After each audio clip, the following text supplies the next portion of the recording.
All right, the court is calling 2022 CR 5275, State of Texas versus Michael Montoya. Could I have parties approach and announce for the record for the state? Jason Garrett, Your Honor. Defense? Matthew Allen for Mr. Montoya. Have both parties, are you Mr. Montoya? Yes, sir. Have both parties had a chance to review the PSI report, state? Yes, Your Honor. Defense? Yes, Your Honor. Any objections to the PSI report, state? No, Your Honor. Defense? No, Your Honor. Any witnesses, state? None for the state, Your Honor. Defense? Yes, Your Honor. And who is your witness? The first witness is Serenity Montoya. All right, Serenity Montoya, if you can come forward, please.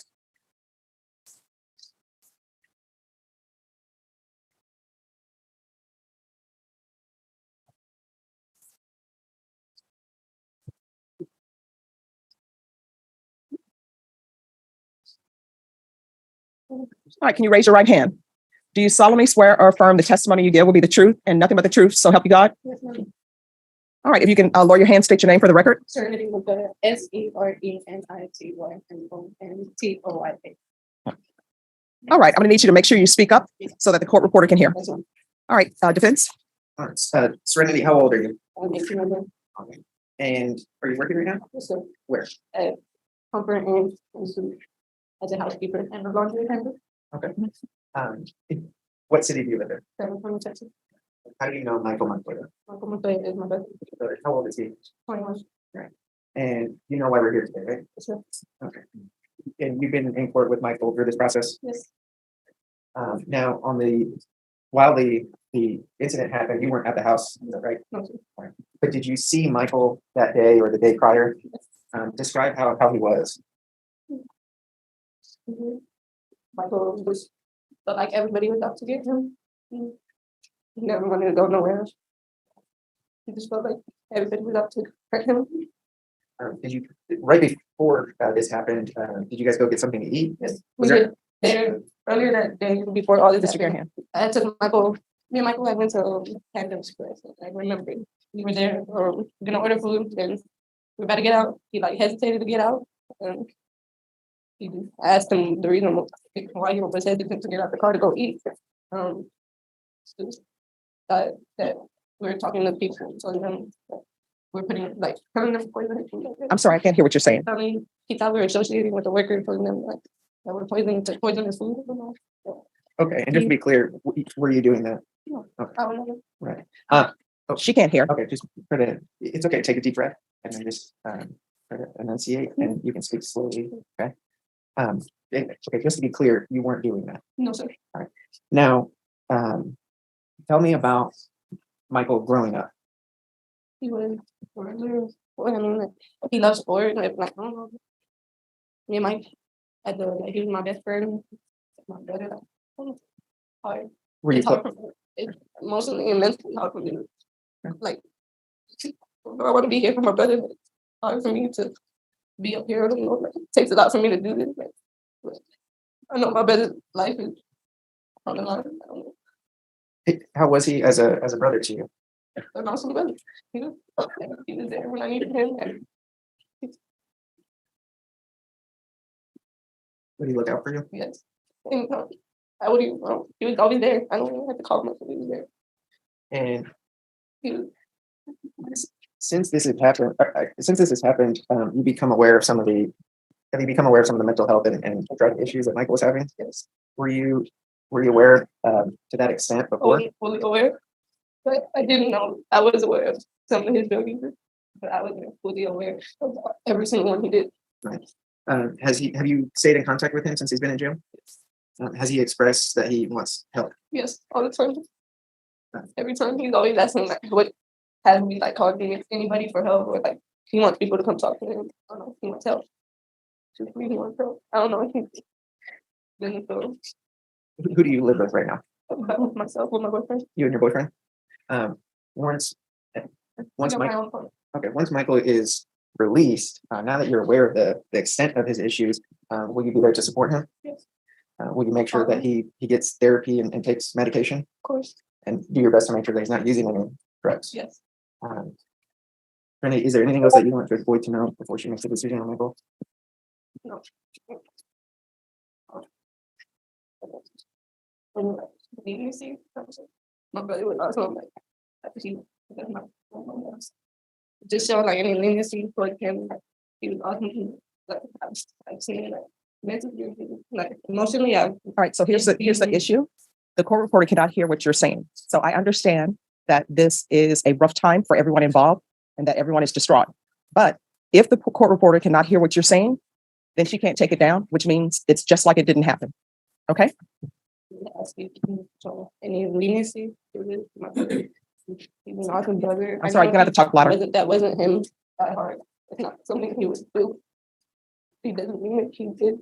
He doesn't show remorse for what he's done. Yeah. All right, thank you. Any questions? No, you are. All right, thank you for coming. Sorry. And who's the next witness? Michelle Hernandez. Michelle Hernandez. Michelle Hernandez.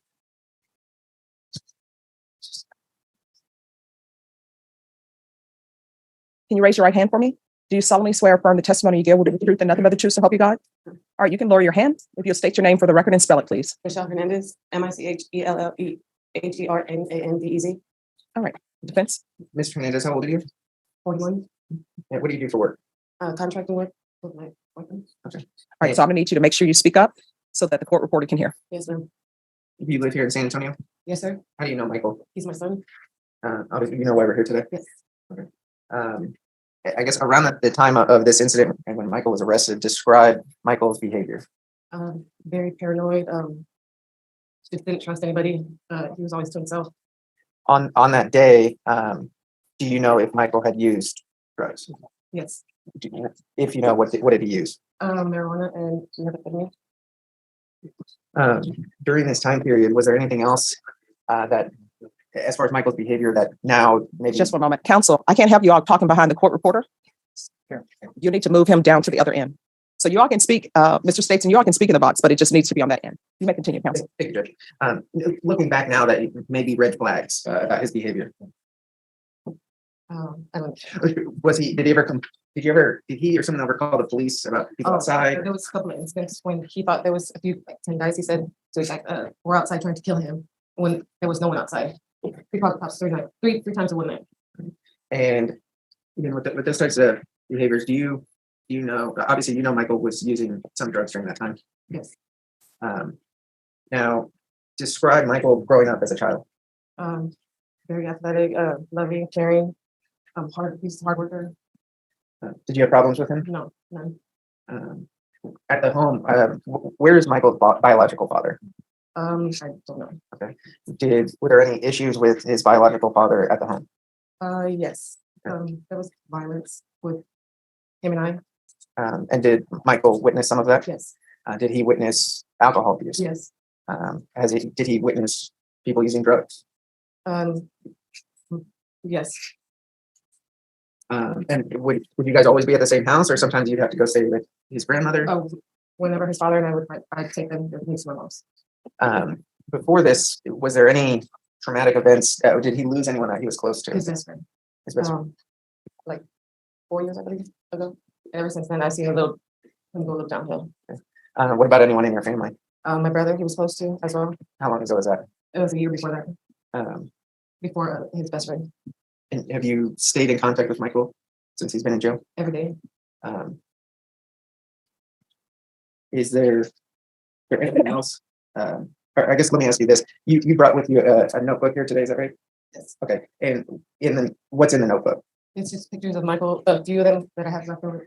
I lost a lot of my things. And they're him growing up with other family members or friends. Did we tender it to the court? We're gonna. Judge, I've viewed it. There's no judge. All right, the court will review that. And I know how moms are about photographs, at least how my mom is. So I'm going to review it and then I'll return it to you. That's my next question, Judge. Yes. Now, look, through the years, I guess, is this the same Michael during that time period, even a few months prior? Was that the same Michael that you knew growing up? Did you notice behavioral changes? Yes. Were you aware of his mental health and the extent of his drug abuse back then? No. Okay. Now that you are aware, you think that he needs help? Yes. Has he expressed a desire to get help? Yes. Has he expressed remorse about what's happened? Yes. Is there anything else that you want Judge Boyd to know before making her decision? Well, thanks for listening. Was that again? Sorry, Thank you for listening to. No, say.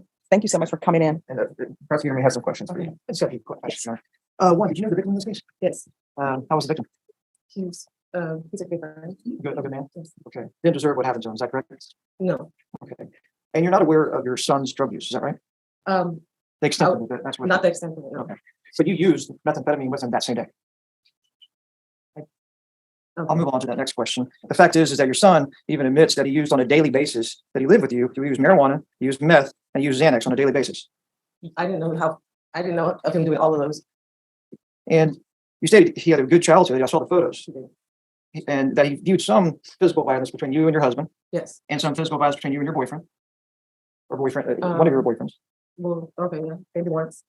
Maybe once. So not an extended period of time. Yes. Was he ever abused in the house? No. Sexually abused in the house? No. Was he ever sexually abused by anyone? No. Abused physically by anyone? No. Abused emotionally by anyone?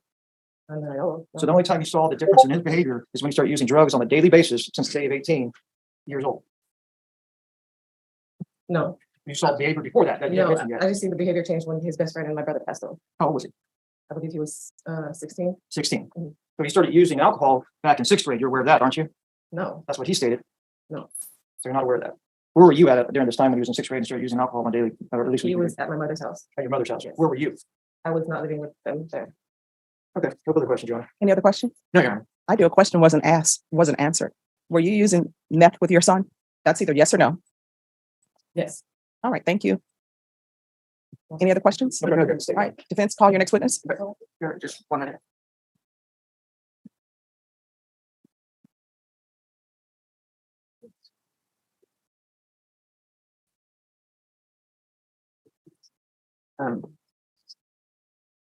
Call Edward Charles. Edward Charles.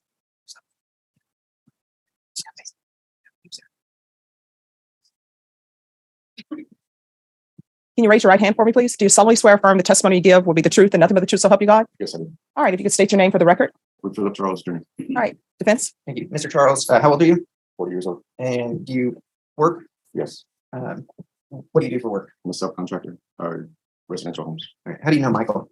I've known him from his mother. We've been dating for 4 years. And so you know Michael about 4 years? Yes, You know why we're here today? yes, And you were actually there when the incident happened. correct.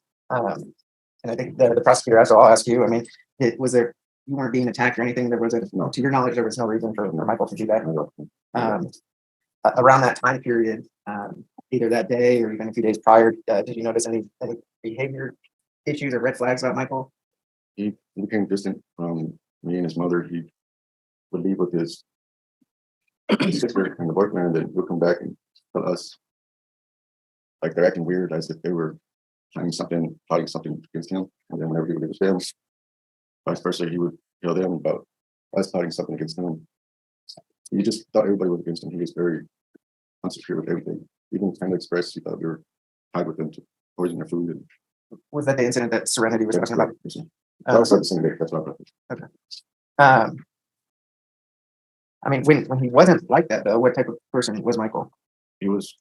Michael, he was great. He was loving, caring, asking everybody for help, or if they need help, asking me. He went on several jobs, at least over 10 jobs with me working. So the Michael that day where the incident happened, was that the Michael that you had seen, or did that shock you? It's not, Michael wasn't himself that day. That day he wanted to leave that day, and I talked to him to stay, and I'd give him a schedule throughout the following week, and we got back to work. And we were real bonded that day. He always distanced himself from me, as if I was against him or if I didn't like him. And I'll talk to him, and he would realize like I'm here for him, I'm here for the family. I love Michael. He's like my child. Is there anything else that you want Judge Boyd to know about Michael before she makes a decision? That day, Michael wasn't himself. I hear him on the phone now, and that's Michael. Very kind-hearted and always looking out for others. And that day when everything happened, he made a comment to me saying, "You didn't tell me to do it. You didn't." And from that moment, like I was upset with him, thinking that what would make you think I felt anything like that? That's with my friend. It's just I was so confused. I was lost. I started yelling at him at the scene. I was very upset and lost, confused, and I didn't know what was going. It was mine. Me and his mother been trying to figure that out this past year. That's it. He needs help. Thank you. The prosecutor may have some questions for you. Yes, Your Honor. Thank you, Mr. Charles. I just want to clarify. You knew the victim, and then he worked on other jobs for you, or worked with you. Yes, sir. Okay. Yes, sir. And so, no, sorry. And the fact is that particular day, he was not threatening to you. He didn't try to hit you. That you saw. He didn't try to attack the defendant in this case, Mr. Michael Montoya. No, prior to that, Mayor. Yes. Prior to that, they were outside.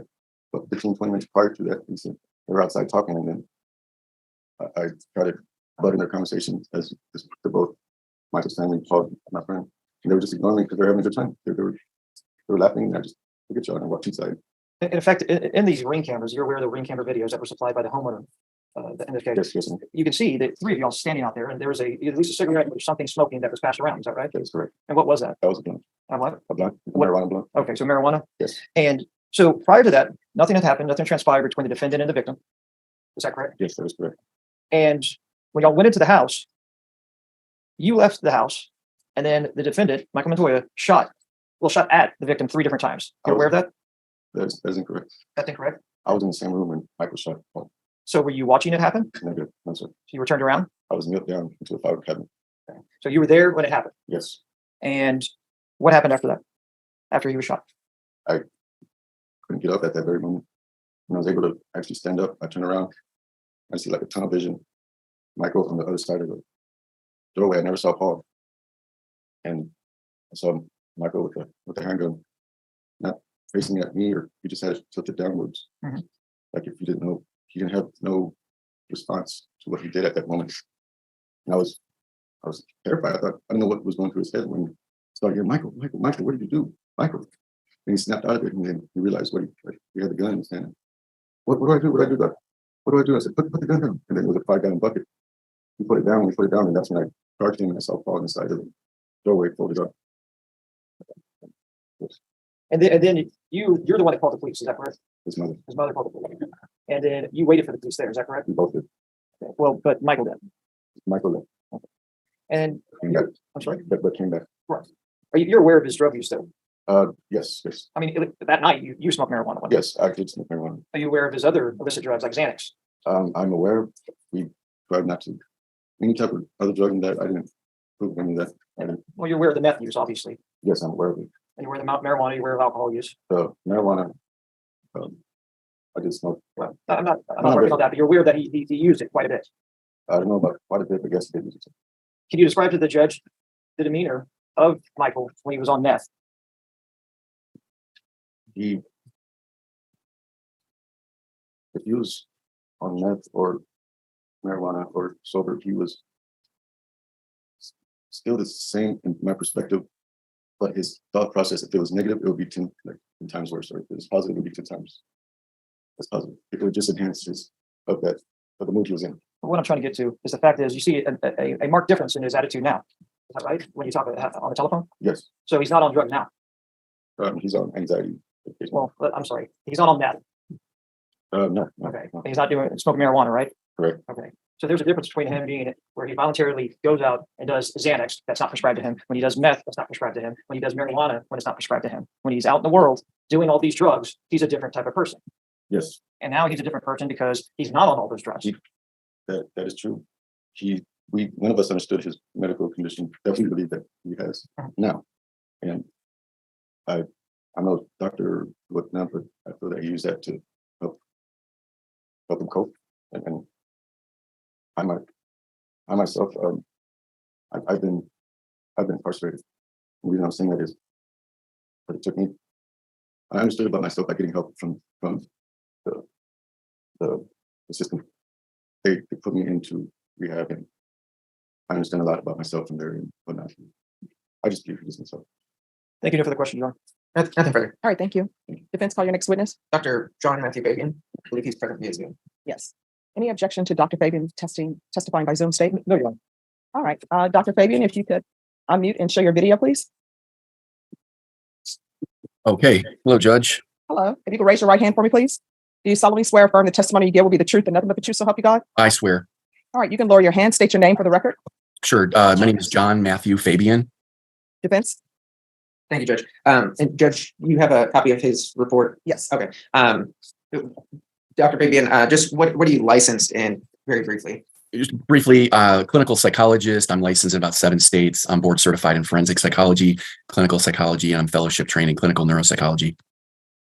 All right. And you performed an evaluation on Michael Montoya. I did, yes. And you performed different tests on him. I did. What did you use in your evaluation for your report? Well, I saw him on October 14th, 2022 and December 19th, 2022.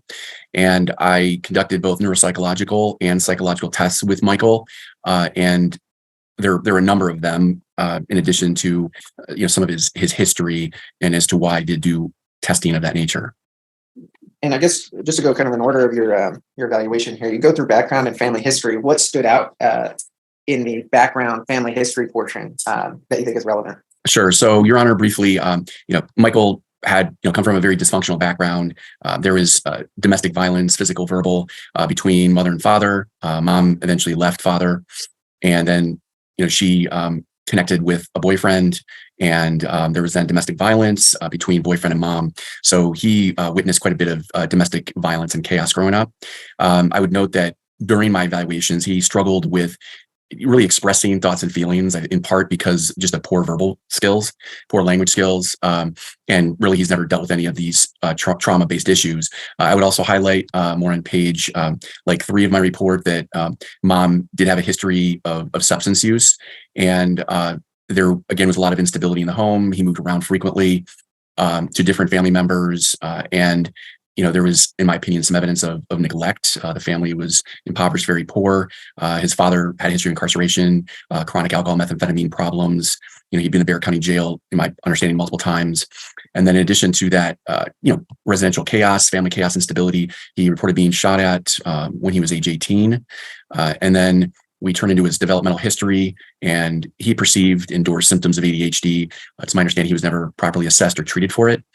He had difficulties academically with school, with comprehension, although my understanding he was never formally placed in special education, but he attended a number of different schools, and that school instability was similar to residential and family instability. Should I keep going, counselor? Well, let me ask you about Counsel, just so you know, the court has read his entire report. Okay. Always read everything. Okay. Then I'll try to ask more specific questions then. Dr. Fabian, you talk about physical and emotional abuse that he witnessed. You talked about drug and alcohol use that he witnessed at a young age. Now, how does that affect somebody, even if that person themselves is not the person being physically abused? How does that affect somebody at that age? Well, it's not a good effect, obviously. There was chaos in the home, plus, social learning, modeling of substance use. His mother had been using drugs in the home, it's my understanding. And then he eventually was using methamphetamine with her, even the day of the offense. So parental substance use genetically and environmentally places an offspring at risk to use and abuse substances as well. And, it was clear that he had been using in the home methamphetamine the day of the offense with family members. And so you talked about modeling. So is that if you see your parents doing that, that's something that you think maybe you should do, or you mimic that behavior later on? Yeah, so the research is clear that that offspring are more likely to use and abuse substances if their parents, do as well. And both parents did struggle with methamphetamine use, the biological parents and the boyfriend that mom had as well. Now, because of those issues, I think you diagnosed with PTSD. How does that affect somebody having PTSD, and would someone even know that they have that? Well, no, not in these particular circumstances. Typically, individuals of low socioeconomic status, just a lack of education as to these issues. The family and the individual typically are not aware of that. And in this case, it's my understanding he had never been evaluated by a mental health professional. And in my opinion, there was no insight by family or resources to do so. And I know that on page 7 of my report, we look at more evidence of polytrauma with there's different types of abuse and neglect that he witnessed and or experienced, and early in childhood. So he was never evaluated for PTSD and would not know that he had it. And then when I did examine him, it was clear that he did have evidence of PTSD. And I think you mentioned before, it might be even more difficult since he had trouble expressing emotions and feelings. Yeah, and that's due to not only the not having done it before, due to mental health issues of PTSD, often avoidance of dealing with those negative trauma-based thoughts, feelings, using substances to self-medicate, but also, in my opinion, he has a language-based learning disability that was not diagnosed. And you said using substances to self-medicate. So you're aware of the extensive drug use and alcohol use by Mr. Montoya. How did that affect his behavior and such? Sure. So I have diagnosed him, with PTSD ADHD combined type, and then language learning disorder. And then we have on page 18 of my report, methamphetamine, alcohol, cannabis, and Xanax use disorders. So there was clear evidence that, he had never been assessed, treated for mental health issues or conditions that he does have. And, in my opinion, there was evidence that he was, self-medicating with use of stimulants and then downers, benzodiazepines, and the other substances, to essentially make him, feel better, and also treat the psychiatric symptoms that he does have. And this eventually led to a methamphetamine-induced psychosis with psychotic symptoms mimicking schizophrenia. And that was going to be my next question. So the prolonged use of drugs, and in this case, methamphetamine, how does that affect someone's brain, their thinking, their reasoning? Sure. So, simplistically, methamphetamine is a psychostimulant, and it's going to be affecting, like many substances, the reward center of the brain, the limbic system. But with this type of drug, it also affects, the temporal lobes, which in part houses schizophrenia. That's where that disorder, psychiatric disorder, when it's present, originates. And it also has similar effects with neurotransmitters within the brain of schizophrenia. So in essence, in this case, his methamphetamine use manifested into psychosis. And it's my belief and perception based on my evaluation that he was, substance-induced, methamphetamine-induced, intoxicated, and psychotic at the time of this offense. And with therapy and maybe prescribed medication, and then obviously staying sober, are these things or behaviors that Mr. Montoya might be able to change? Well, yeah, unfortunately, in a lot of these cases, when I go to my last page of this report, or actually page 20, Your Honor, I look at this as basically a tri-diagnosis. A lot of times these individuals, these defendants I evaluate, really have never had a look or an evaluation until it's forensically based in court. And in my opinion, he had neurodevelopmental disorders of ADHD and language disorder. I would say with mild brain dysfunction, he has evidence of PTSD and, polytrauma. We call it complex trauma, very intense PTSD that was really never assessed or diagnosed. And then chemical dependency problems. And they do, they're collective in combination. It certainly affects his life in a number of ways. So, he needed this evaluation to figure out really what was going on with him, and developmentally and currently. And then as far as the treatment, yes, he does need psychiatric medication management for the ADHD and PTSD, trauma-based psychotherapy that's long-term, and chemical dependency treatment programming. And hopefully the effects of methamphetamine will not then develop into a full-blooded schizophrenia condition. And so to maybe sum it up, the undiagnosed mental health can lead to looking, and the modeling that you talked about from his parents can lead to using drugs and alcohol to treat those conditions. And then that prolonged use leads us to where we are today. Is that? No question. And it is a biopsychosocial phenomenon, but he also lived in a very impoverished environment where there was drugs, alcohol, violence within the home and in the community. So yeah, he was at high risk to develop substance use problems. Thank you, Dr. Fabian. I'll pass the witness. Any questions? Yes, Your Honor. Dr. Fabio, I'm Jason Gary, a prosecutor for the state. Hi. Thank you for being here today. I guess my question is, you evaluated him. Did he ever state at any time that he was forced to use methamphetamines? No, he was not forced. He was an adult as well. It's my understanding. So, no one forced him. I think there was some influence if he's using substances of his parents or his mother, but no one forced him. Okay. And then also on the last line of your report, page 20, last line, it states that at a portion here, it said he had a break of contact from reality and was hallucinating and was markedly paranoid at the time of the offense. Can you describe to the judge, what do you mean by hallucinating? Well, he had endorsed what he thought was auditory hallucination. And as I say, I think on page 18, it says, I just remember Edward telling me what to do. And in my estimation, there was evidence of paranoia and auditory hallucinations, but they were substance induced based on methamphetamine. And you're saying this was substance induced psychosis by methamphetamine? Yes, it's my understanding that he had used about a month straight, and binge use and use the same day. So I cannot say that this was separated or differentiated from any type of schizophrenic condition. I would have to say it was methamphetamine-induced psychosis. So you're not saying that he is schizophrenic, had this since he was a child or anything like that, because his mother testified just earlier that he had a good childhood. We saw several photos. I know that you're not privy to these photos of his childhood and his support system. No, I'm not. I'm sure he had happy moments in childhood. I do question the consistency of that. But okay. No further question, John. Nothing further. All right. Thank you so much for coming in. Thank you, Dr. Fabian. Thank you. Thanks, Your Honor. All right. Any other witnesses to this? No, Your Honor.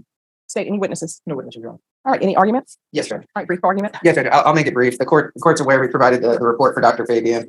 Look, Mr. Montoya, Michael is a 21-year-old with very limited history of any crimes. He was a normal young person, and then things outside of his control at that time when he's younger influenced him, and unfortunately influenced him in such a way that partly led us here today. And I don't say fully because he was an adult; he has to make those decisions. But he witnessed physical abuse, verbal abuse. He witnessed alcohol use, and extreme alcohol use. He witnessed drug and methamphetamine use from not just friends. We're talking about people that were supposed to model good behavior and be a support system, and instead, like Dr. Fabian said, model behaviors which he mimicked later on. If we look at his statement in the PSI, now that he's been in custody, he's had time to reflect. We've gone over things.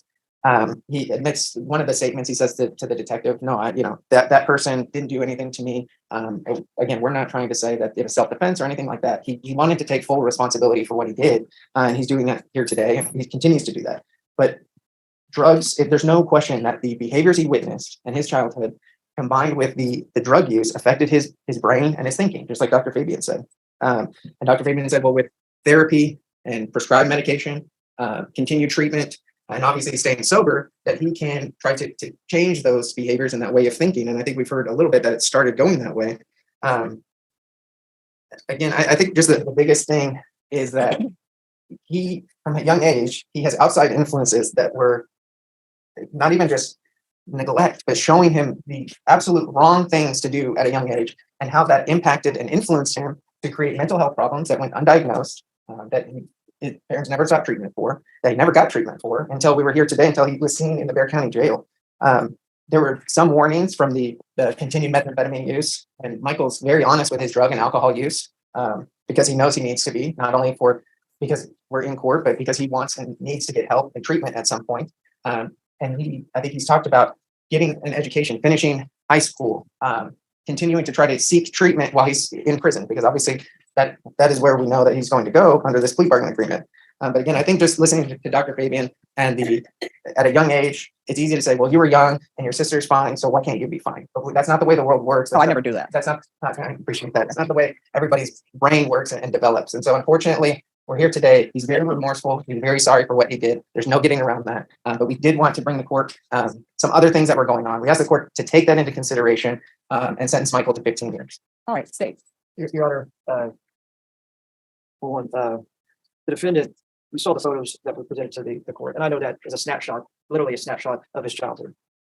But yet there are photos of his childhood, of him growing up, that he had some type of support system through grandparents and other individuals in his life. But he chose, yes, at a young age, not to proceed and take advantage of those people. What he chose to do is drop out of school or cut class and drink alcohol, use marijuana, and things that were detrimental to his mental health, anybody's mental health for that matter.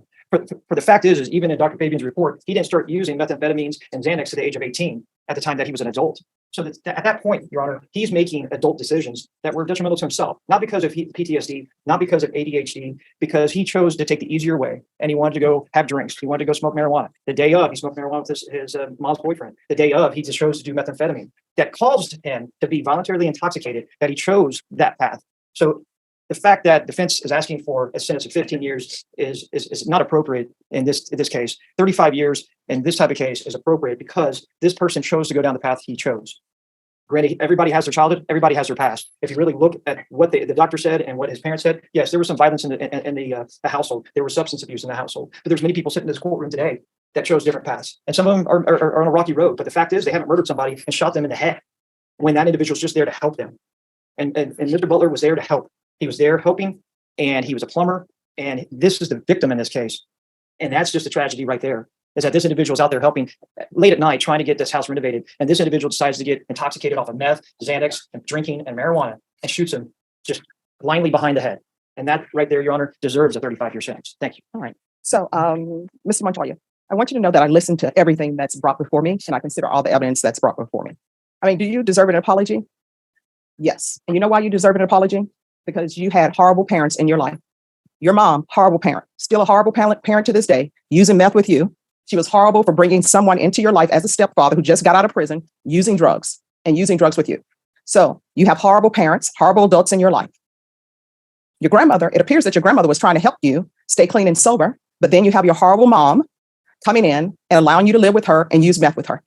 That is ridiculous for your horrible mom to be using meth with you and rubber stamping it and okaying it. And then having your horrible stepfather who thinks he's a good stepfather, but there he is using drugs with you. And I guarantee you right now, your mother doesn't think she's a horrible parent, even though she's using meth with you. Your stepfather thinks he's doing a great job, even though he's using drugs with you. So I want you to know that I understand and I heard everything. And I understand that you had a horrible upbringing. But by that same token, there's a complainant in this case, somebody who's dead, who had family who loved and cared about him. And he's just working, doing a job. This is not a situation where he was doing something illegal or doing something inappropriate. And whenever a life is taken, guess what? Society suffers because whatever they were bringing to this world, maybe for the benefit of others, we no longer have that. So when I sentence you today, I want you to know that I realize your childhood was horrible. And sometimes people have a childhood that's horrible and they make it out.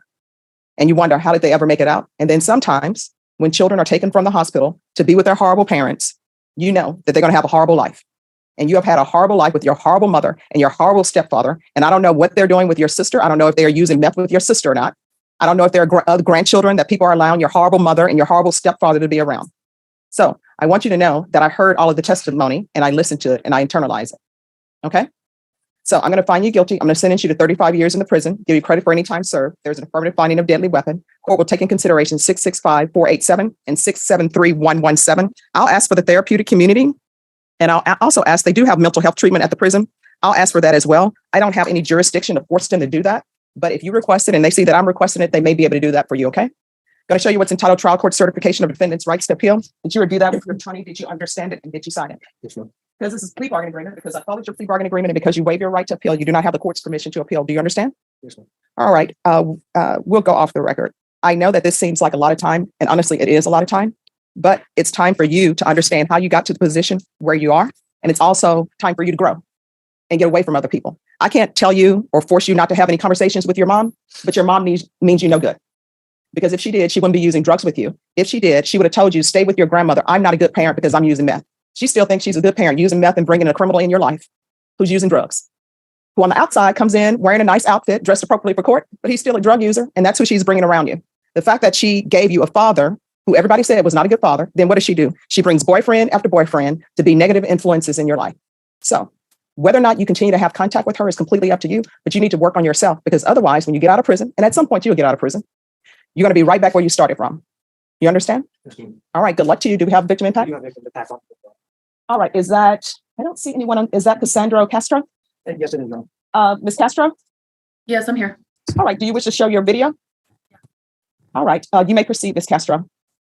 Hello. Hi, everyone. Let me just click to my thing. Hello, Michael. My name is Cassandra.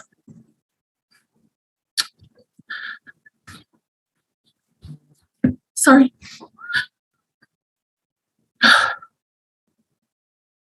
I am Paul's only child.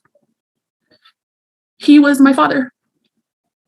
And I wasn't sure before today if the two of you actually knew each other or if you just saw him for the first time that night.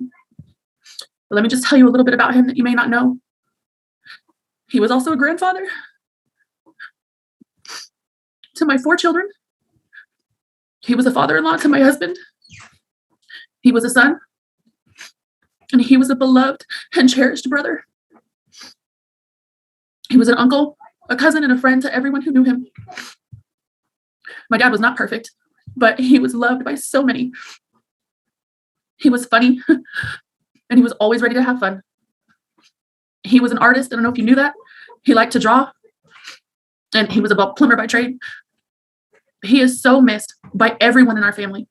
And not being able to talk to him is not an easy thing.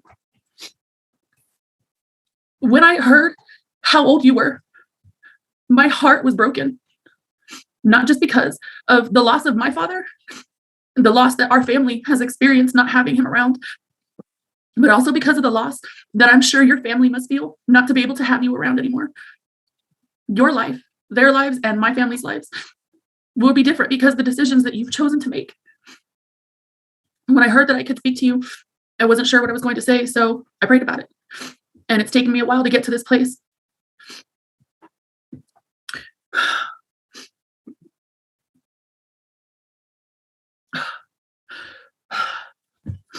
It's taken me a while to get here, but I want you to know that I forgive you for taking my father's life. That wasn't an easy choice for me to make, but I want you to know that. And it's taken a lot of prayers and tears and countless nights with Jesus to get me there. I was supposed to write a statement about how my father's death has affected me and my family, but I don't see how that's going to help much. What's going to help me heal is Jesus, and he'll walk me through every stage of healing that I need, and that's between him and I. Instead, I want this impact statement to actually have an impact, and the person it would affect is you. So instead, I want to tell you what it is that I hope to get out of this letter. My hope for you, Michael, and I hope you listen right now. My hope for you is that you give your life to Jesus Christ. I pray that you change your story. Your actions do have consequences, and yes, the prison sentence is a long prison sentence. But your life doesn't have to be awful. A life with Jesus is hard, but it is always full of hope and joy and peace despite those hard times. And nobody may have told you that before. I don't know if anybody's ever told you about Jesus in your entire life, but I want to tell you that now. And like I said, I wasn't really sure what to say to you besides everything I've said. And so I had prayed and I just asked God to speak to you through me. And I asked God what he wanted to say to you and to use me to deliver that message.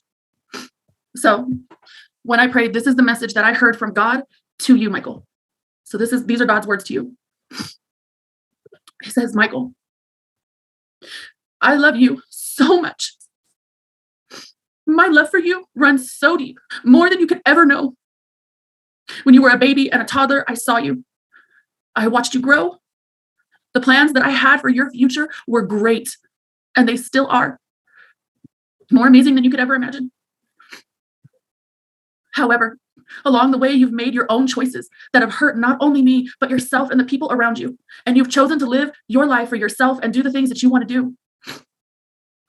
I love you, Michael, and I am devastated that you have chosen a life of sin over a relationship with me. When you know that something is wrong and you choose to do it anyways, that is a sin. And the sin that you have chosen will take you away from me forever. It will take you to hell, and hell is a real place, and it's the most awful place to ever exist. It's 1,000,000 times worse than any prison, and I don't want anyone to ever go there. And if you die in your sin, it will be too late for you, and you will be in hell forever. The penalty, the consequences of sin is death, and it's a spiritual death, and all that means is that you and God were separated forever. I don't want that. I am a holy and perfect God, and I cannot be in close relationship with anyone who is living a life of sin. But everyone sins, so something had to be done. And in John 3:16, in the Bible, it says this: "For God so loved the world that he gave his one and only Son, that whoever believes in him should not perish, but have eternal life." Jesus Christ is my son, and I sent him to earth to die a horrible, gruesome death on a cross, just so that I can be with people forever in heaven. He paid the penalty. Jesus paid the price, and he took the consequences of the sins of the world as if those sins were his own. And he received a punishment for the sins of the world so that people wouldn't have to. Because Jesus was sinless, his sacrifice was perfect. His sacrifice paid the price. And now all you or anyone else has to do is put your faith in my son, Jesus. Romans 10:9-10 says, "If you declare with your mouth, Jesus is Lord, and believe in your heart that God raised him from the dead, you will be saved. For it's with your heart that you believe and you are justified, and it is with your mouth that you profess your faith and are saved." That was everything that I have heard from God. All right. Thank you so much. I appreciate you coming in. Thank you. Thank you.